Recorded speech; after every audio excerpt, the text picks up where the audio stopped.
नमस्कार, आप देख रहे हैं न्यूज़ वन इंडिया। मैं हूं आपके साथ राजेश कुमार। बुलेटिन की शुरुआत बड़ी खबर के साथ करेंगे। घोसी उपचुनाव का प्रचार थम चुका है।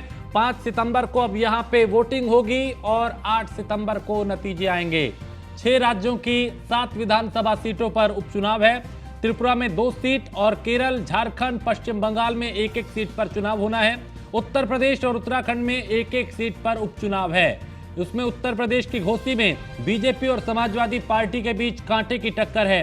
बीजेपी प्रत्याशी दारा सिंह चौहान और समाजवादी पार्टी के प्रत्याशी सुधाकर सिंह आमने सामने हैं। इनके बीच कड़ा मुकाबला है। अब चूंकि अब तक प्रचार किया जा रहा था, प्रसार किया जा रहा था, सभाएं, सम्मेलन और लगातार संबोधित किया जा रहा था, दिग्गज चुनावी मैदान में थे, लेकिन अब प्रचार का शोर थम गया है और अब मतदान की बारी है। 5 तारीख को वोटिंग होगी, उसके बाद नतीजे 8 तारीख को आएंगे और तब तस्वीर साफ हो जाएगी कि घोसी की जनता ने किसे चुना, किसे नकारा। क्योंकि अभी जीत का दावा सुधाकर सिंह भी कर रहे हैं और अभी जीत का दावा दारा सिंह चौहान भी कर रहे हैं।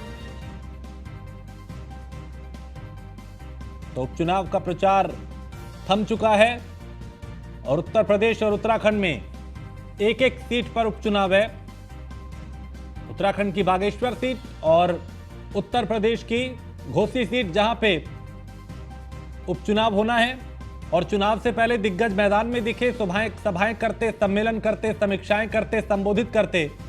और अब 5 सितंबर को वोटिंग होगी और 8 को नतीजे आएंगे।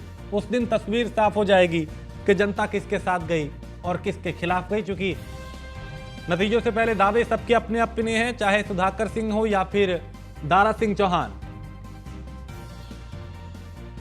और मनीष मिश्रा हमारे संवाददाता इस खबर पे ज्यादा जानकारी के साथ घोसी से हमारे साथ जुड़ चुके हैं। मनीष, क्या कहता है घोसी का समीकरण? चुनावी प्रचार थम चुका है, शोर थम चुका है, लेकिन वहां के समीकरण क्या कहते हैं?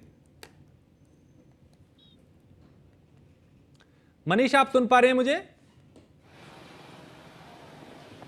जी राजेश, अपना सवाल दोहराएं। मनीष, क्या समीकरण घोसी का बनता हुआ दिखाई दे रहा है, चूंकि अब प्रचार का शोर थम गया है? निश्चित तौर से देखिए राजेश, आपको बताऊं तो लगातार घोसी की अगर बात करेंगे तो दिग्गजों का मेला यहाँ पे लगा होता। चाहे सत्ता पक्ष की बात करेंगे, भारतीय जनता पार्टी के स्टार प्रचारकों की पूरी लिस्ट जारी थी। 40 से ज़्यादा इसमें स्टार प्रचारक, जिसमें खुद मुख्यमंत्री योगी आदित्यनाथ शामिल थे, दोनों डिप्टी सीएम थे, प्रदेश अध्यक्ष भूपेन्द्र चौधरी थे और तमाम जो कैबिनेट मिनिस्टर्स थे वो यहाँ पे शामिल थे। वही अगर बात की समाजवादी पार्टी की तो पूरा परिवार, जो समाजवादी पार्टी का जो परिवार है वो पूरा इसमें लगा होता। आजमगढ़ की पूरे 10 विधायक यहाँ पे थे, गाजीपुर के 7 विधायक, राम गोविंद चौधरी जो कि बलिया से थे, वो यहाँ पे कैंप कर रहे थे। और आज हमने देखा था शाम 4 बजे तक खुद शिवपाल यादव भी यहाँ पे मौजूद थे और तमाम जो बड़े स्टार प्रचारक थे आज वो घोसी में थे। शाम को 5 बजते ही जो प्रचार का जो पूरा समीकरण था वो थम गया है। पर अब कहा जाता है कि जो पूर्वांचल की जो राजनीति होती है राजेश, वो अब शुरू होती है। अब आपके जो मेन कैंपेनिंग होती है, जो डोर टू डोर कैंपेनिंग होती है, जो स्थानीय नेता करते हैं, वो अब शुरू होता है। क्योंकि जो बड़े नेता आते हैं, जो बड़े लोग आते हैं, उनकी जनसभाएं होती हैं, उनके स्ट्रेटजी अलग होती है, वो चुनाव प्रचार आपका देखने को मिलता है, रोड पर देखने को मिलता है। पर अब जब अंदर घरों में जब रणनीति शुरू होगी, किस तरीके से वोट, जो आपके जो समर्थक हैं, जो आपके वोट कहलाते हैं, जो उनको आप कैसे घरों से निकाल के मतदान केंद्र तक लेके जाएंगे, सबसे बड़ी चुनौती ये आती है। इस चुनौती को जो जीत जाता है, यकीन मानिए वो पूर्वांचल का रण जीत जाता है। घोसी की अगर बात करेंगे तो सुधाकर सिंह समाजवादी पार्टी से हैं और भारतीय जनता पार्टी से दारा सिंह को एक बार फिर से उम्मीदवार बनाया गया। घोसी विधानसभा से विधायक जीते थे, तब समाजवादी पार्टी में थे और अब भारतीय जनता पार्टी में हैं। तो निश्चित तौर से क्या दोबारा दारा सिंह को घोसी विधानसभा से जीत के विधानसभा भेजेगी या फिर सुधाकर सिंह को जहाँ की जनता चुनती है, ये देखने वाला मुकाबला रहेगा। हालांकि कड़ा मुकाबला है, दोनों तरफ से आरोप प्रत्यारोप भी लगे। आज हमने देखा था डिप्टी सीएम ने लखनऊ में प्रेस कॉन्फ्रेंस की थी और सुधाकर सिंह के बेटे सहित तमाम जो समाजवादी पार्टी के लोग हैं उनके ऊपर कहीं ना कहीं ये लगाया था कि वो बूथ कैप्चरिंग तक कर सकते हैं। तो निश्चित तौर से इस तरह की जो समीकरण है और यही असली रंग आपको देखने को मिलता है पूर्वांचल के जो चुनाव है। आज से जो प्रचार प्रसार था, जो हाईलाइटेड प्रचार प्रसार होता है राजेश, वो थम गया है। अब डोर टू डोर के मीटिंग, जो वहाँ के लोकल नेता हैं, जो स्थानीय नेता हैं, जो वहाँ के प्रत्याशी हैं, वो अब अपने कोर जो वोटर है या समर्थक है, उनको किस तरह से वापस लेके आएंगे, वोटर्स को मतदान तक, वोट में कन्वर्ट करने में कैसे कन्वर्ट करते हैं, ये सबसे बड़ी चुनौती होगी। इस चुनौती के लिए अब से जो असली रणनीति होगी वो अब शुरू होगी और तमाम जो यहाँ के लोकलाइट नेता हैं वो रहेंगे। बाकी जो बड़े शीर्ष नेता हैं वो या फिर लखनऊ का रुख कर लेंगे या फिर आसपास जैसे मऊ, आजमगढ़, गाजीपुर, बलिया, इन सब में कहीं ना कहीं आप जहाँ देख सकते हैं कि उनके जो नेता होंगे वो शायद यहाँ पे रुक के उनको दिशा निर्देश भी देते नजर आ सकते हैं। मनीष, आप मेरे साथ बने रहिए, बिल्कुल आप मेरे साथ बने रहिए। अभी हिमांशु बागेश्वर से हमारे साथ है हमारे संवाददाता। हिमांशु, बागेश्वर का समीकरण क्या कहता है? जिस तरीके से अभी आगामी उपचुनाव को लेकर जोरों से सभी पार्टियों का प्रचार चल रहा था, जो आज 5 बजे से खत्म हुआ है। सभी कांग्रेस हो चाहे बीजेपी हो या अन्य दल हो, उनके बड़े नेता यहाँ पहुंचे। उन्होंने अपने अपने प्रत्याशी के समर्थन में प्रचार किया है। हालांकि अब प्रचार यहाँ पर थमा है। इसके बाद अब जो है मतदाताओं को ज्यादा से ज्यादा बूथ तक लाने के प्रयास इन पार्टियों द्वारा किए जा रहे हैं। ठीक है मनीष, मैं आता हूं आपके पास। मनीष, घोसी का ये उपचुनाव ऐसा लगता है जैसे भारतीय जनता पार्टी ने नाक का सवाल बना लिया है। एक विधानसभा उपचुनाव में तमाम दिग्गज हमें दिखाई दिए, मुख्यमंत्री से लेके कैबिनेट मंत्री यहाँ पे, प्रदेश अध्यक्ष यहाँ पे और कई सहयोगी दलों के नेता भी यहाँ पे दिखाई दिए थे। लगता है कि बीजेपी ने इसे पूरे नाक का सवाल बना लिया और इसे जीतना बहुत जरूरी बना लिया। जो खत्म हो गया। मनीष, आवाज मिल रही है आपको? मेरी आवाज मनीष तक नहीं जा पा रही। हम कोशिश करेंगे उनसे संपर्क हो और वो विस्तार से अभी घोसी का जो समीकरण है, जो रण है, जो मुद्दे हैं, जो सियासत वहां पे हुई, उसका क्या निष्कर्ष निकल रहा है, इसको हम विस्तार से समझेंगे। हिमांशु, बागेश्वर की अगर मुद्दे की बात करें तो क्या सिंपैथी, एक सहानुभूति जो मुद्दा है वो यहाँ पे एक रहेगा? सिंपैथी के साथ ही यहाँ पर जो स्थानीय विकास के मुद्दे हैं वो इस चुनाव में दिखे। जो बीजेपी के प्रत्याशी की ओर से ये कहा गया कि जो आज तक विकास किया गया उसे और आगे बढ़ाते रहेंगे। इस तरीके से जबकि कांग्रेस आरोप प्रत्यारोप का दौर कांग्रेस की सभाओं में देखने को मिला। हालांकि मुकाबला अब रोचक होता जा रहा है। देखने वाली बात होगी कि मतदाता किस ओर अपना रुख करते हैं। ठीक है मनीष, आपको आवाज मिल रही है मेरी? जी राजेश। मनीष, यहाँ पे ऐसा लगता है घोसी का ये जो उपचुनाव है विधानसभा का, भारतीय जनता पार्टी ने इसे नाक का सवाल बना लिया। इसलिए हमने देखा चाहे मुख्यमंत्री हो, उप मुख्यमंत्री हो, कैबिनेट के तमाम मंत्री, प्रदेश अध्यक्ष, राजभर और अलग अलग जो सहयोगी दल है उनके नेता भी यहाँ पे पहुंचे। लड़ाई नाक की लगता है बना ली यहाँ पे। राजेश, देखिए किसी नाक का सवाल नहीं। हाँ, इंडिया वर्सेस एनडीए की जो लड़ाई है उसमें किस तरीके से कौन जीत हासिल करेगा ये है।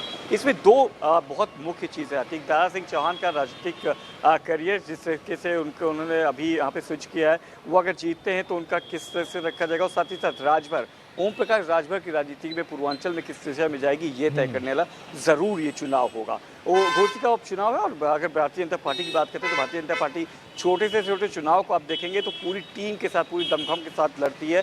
ये उनकी स्ट्रेटेजी होती है और शायद यही स्ट्रेटेजी उनको 2014 से लगातार जो विजय रथ है उनका उसमें उनको लेके चलती हुई नजर आती है।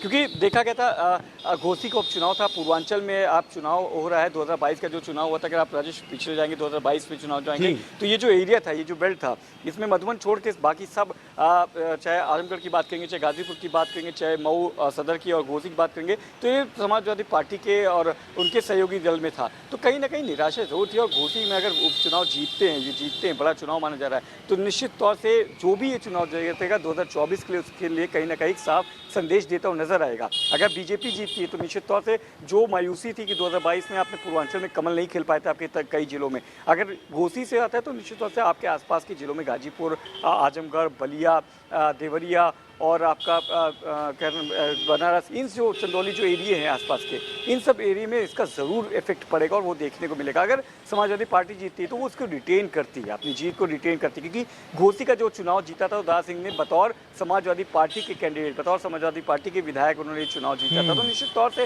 ये चुनाव बहुत अहम रहने वाला है दोनों की दृष्टिकोण से। अगर आप देखेंगे समाजवादी पार्टी जीती है तो उस चीज़ को रिटेन करेगी, उसको आगे बुलाने की कोशिश करेगी। और सबसे बड़ी चीज़ समाजवादी पार्टी के लिए INDAI, इंडिया का जो नेतृत्व कर रहे हैं उत्तर प्रदेश में, एक बड़ा संदेश देने की बात करेंगे कि उनका जो जनाधार है पूर्वांचल में जो उन्होंने जीत ली थी उसको बरकरार करके रखने की बात रहेगी। वो अगर भारतीय जनता पार्टी जीतती तो साफ तौर से न केवल भारतीय जनता पार्टी के लिए बल्कि दारा सिंह चौहान के लिए और उनके सहयोगी ओम प्रकाश राजभर के लिए भी बहुत बड़ी परीक्षा है, जिससे कि ये चुनाव देखा जा रहा है। क्योंकि राजभर का हमेशा से दावा रहा था कि उत्तर प्रदेश में जब चुनाव हुआ था आजमगढ़ में, आपको याद होगा जो उपचुनाव हुए थे, अखिलेश यादव ने जब अपनी सीट छोड़ी थी उसके बाद धर्मेंद्र यादव समाजवादी पार्टी से वहाँ उन्होंने चुनाव लड़ते हुए देखा गया था। अखिलेश यादव उसमें चुनाव में शिरकत नहीं की थी, निकले नहीं थे। उसके बाद तल्कियाँ शुरू हुई थी कि एसी में बैठ के राजनीति नहीं होती है, आपको सड़क में आना चाहिए, आपको निकलना चाहिए, इन सब तरह की बातें हुई थी। मैनपुरी रामपुर में अखिलेश यादव जरूर निकले थे और उसके बाद घोसी उपचुनाव में पहली बार एक जनसभा करते हुए देखे गए थे। तो निश्चित तौर से दोनों तरफ से अगर आप देखेंगे, दोनों की तरफ से देखेंगे तो प्रतिष्ठा का सवाल जरूर है और दोनों के लिए आगामी, क्योंकि लोकसभा चुनाव की तरफ आप बढ़ रहे हैं, 200 के आसपास दिन बचते हैं, तो रणनीति बनाने में आपको बहुत आसान पड़ती है। अगर कोई आपके साथ जीत मिलती तो लेकिन मनीष बेनिफिट जरूर होता है, एक बेनिफिशियल होता है कि आप किस जी मनीष, एक चीज ये भी, चूंकि आप कई दिनों से घोसी में हैं, वहां पे आपने मतदाताओं से बात की, लोगों से बात की, नेताओं से बात की। पिछली बार जब चुनाव हुआ यही दारा सिंह है, लेकिन उस वक्त हालात ये थे कि वो समाजवादी पार्टी में थे, ओपी राजभर भी समाजवादी पार्टी के साथ थे। अभी दारा सिंह बीजेपी में आ गए, राजभर भी इधर चले गए, लेकिन जो मतदाता है वो वहीं के वहीं है। क्या उसमें इस बात की नाराजगी है कि साहब हमने तो दारा सिंह को पिछली बार इसलिए चुनाया था क्योंकि वो समाजवादी पार्टी में थे, लेकिन अब वो बीजेपी में चले गए?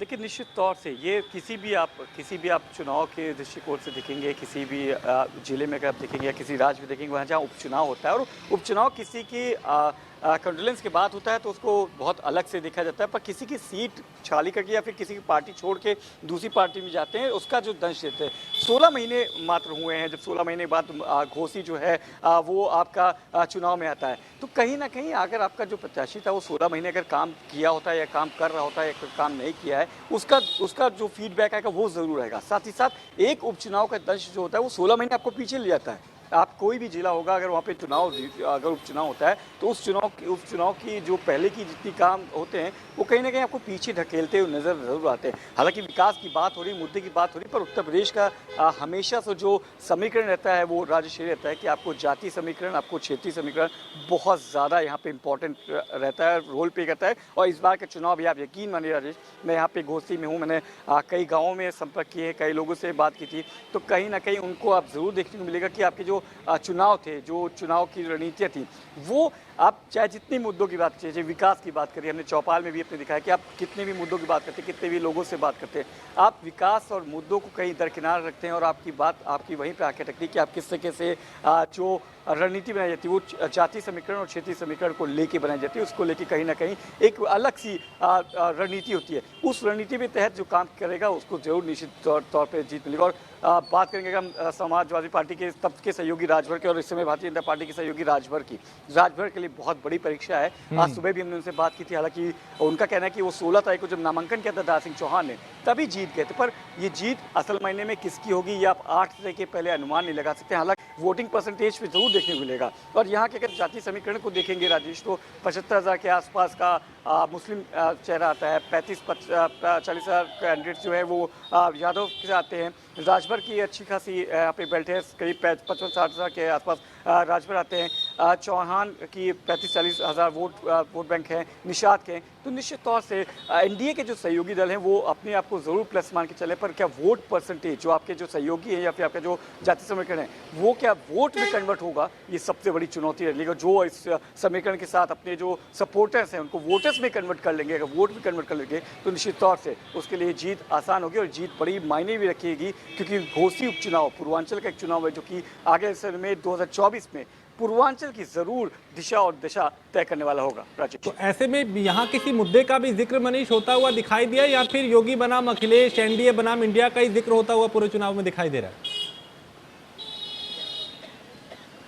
देखिए राजेश, अगर हम बात करेंगे तो निश्चित तौर से मुख्यमंत्री योगी आदित्यनाथ जब आते हैं और क्योंकि सूबे के मुख्यमंत्री हैं। और अखिलेश यादव जब आते हैं तो निश्चित तौर से आप देखेंगे कि विपक्ष के सबसे बड़े नेता हैं जो उत्तर प्रदेश में लीड करें। पर अगर आप बात करेंगे यहाँ की मुद्दों की, तो यहाँ के जो वोटिंग है या फिर कहेंगे यहाँ का जो चुनाव है वो राजभर वर्सेस अखिलेश ज़्यादा माना जा रहा है, क्योंकि अखिलेश को चुनौती दी थी राजभर ने कि आप यहाँ पे जीत नहीं सकते हैं। जैसे पिछले 2022 का चुनाव था तो ओम प्रकाश राजभर, यही ओम प्रकाश राजभर थे जो लगातार बीजेपी को कोसते थे कि वो अपनी जीत सुनिश्चित करे, और जहाँ पे राजभर का वोट है वो एक साथ एक तरफ पड़ता है, वो जिसकी तरफ होते हैं जीत उसकी होती है। निश्चित तौर से आज अब वो समाजवादी पार्टी के साथ नहीं है, वो भारतीय जनता पार्टी के साथ है, और अब जो बीजेपी के साथ आते क्या वो जीत में कन्वर्ट कर पाएंगे नहीं कर पाएंगे, एक बड़ी चुनौती है और रण है यहाँ का। और राजेश, बड़ा दिलचस्प मुकाबला होगा। पूर्वांचल हमेशा से अपने चुनाव, बहुत शुक्रिया, बिल्कुल बहुत शुक्रिया मनीष आपका भी, और हिमांशु आपका भी बहुत शुक्रिया। तो घोसी का और बागेश्वर का जो उपचुनाव है उसका प्रचार का शोर थम गया है। अब 5 तारीख को मतदान होगा, 8 को नतीजे आएंगे, उस दिन तस्वीर साफ होगी, जनता किसके साथ गई किसके खिलाफ गई।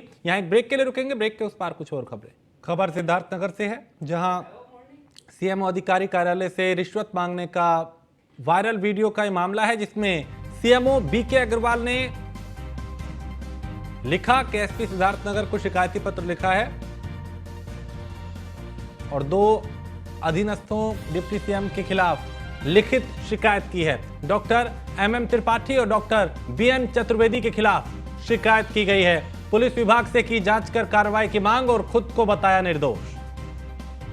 तो सिद्धार्थनगर से खबर, जहां सीएमओ अधिकारी कार्यालय से रिश्वत मांगने का वायरल वीडियो का मामला, जिसमें सीएमओ बीके अग्रवाल ने लिखा एसपी सिद्धार्थनगर को शिकायत पत्र और 2 अधीनस्थों डिप्टी सीएमओ के खिलाफ लिखित शिकायत दी है। डॉक्टर MM त्रिपाठी और डॉक्टर BN चतुर्वेदी के खिलाफ शिकायत की है।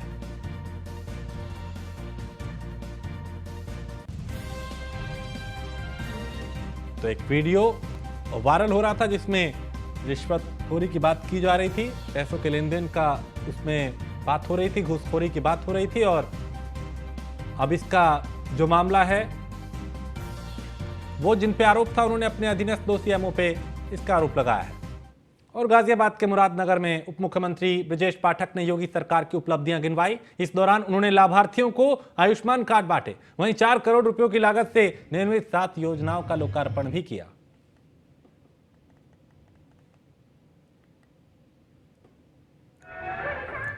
लखनऊ में पूर्व मंत्री डीपी यादव ने न्यूज 1 इंडिया से खास बात की। इस दौरान उन्होंने कहा कि तीसरा मोर्चा अभी बना नहीं है, उस पर विमर्श किया जा रहा है, और क्या कुछ कहा उन्हें सुनते हैं। भारत गांधी जी को आइए लोग उसको गलत ढंग से परिभाषित कर रहे हैं, क्योंकि सब लोगों को ये दिशा निर्देश दिए नहीं गए थे। उनके विचारों को जानने के लिए हमने उनको यहाँ बुलाया।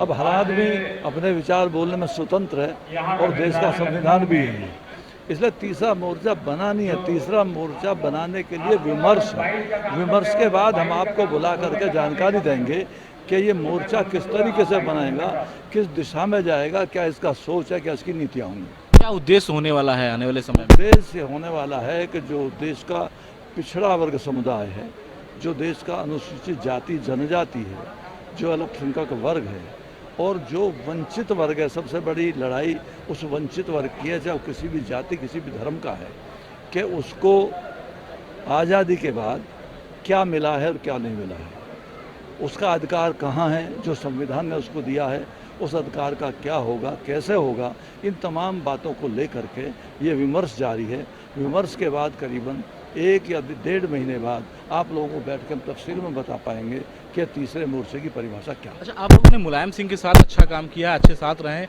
क्या इंडिया जो एक संगठन बना है कि उसमें आप बैठ गए हैं जहां उनकी समाजवादी और सामाजिक न्याय का विरोध किया गया है। इसलिए कौन कौन से दल और आपके साथ आएंगे, कौन कौन से रहने वाले हैं? अब ये तो करोड़ों लोगों की आवाज़ है, जो आवाज़ एकजुट होकर के एक साथ होकर के आपके सामने आएगी। उस प्रयास में हम लोग लगे हैं, उसी प्रयास को पूरा करके फिर हम आपको बता पाएंगे।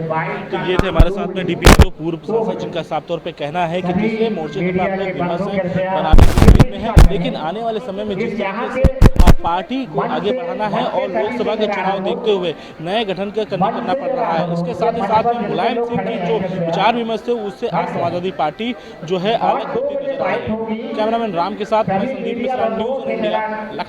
और इसी के साथ इस बुलेटिन में फिलहाल इतना ही। आप बने रहिए न्यूज़ 1 इंडिया के साथ।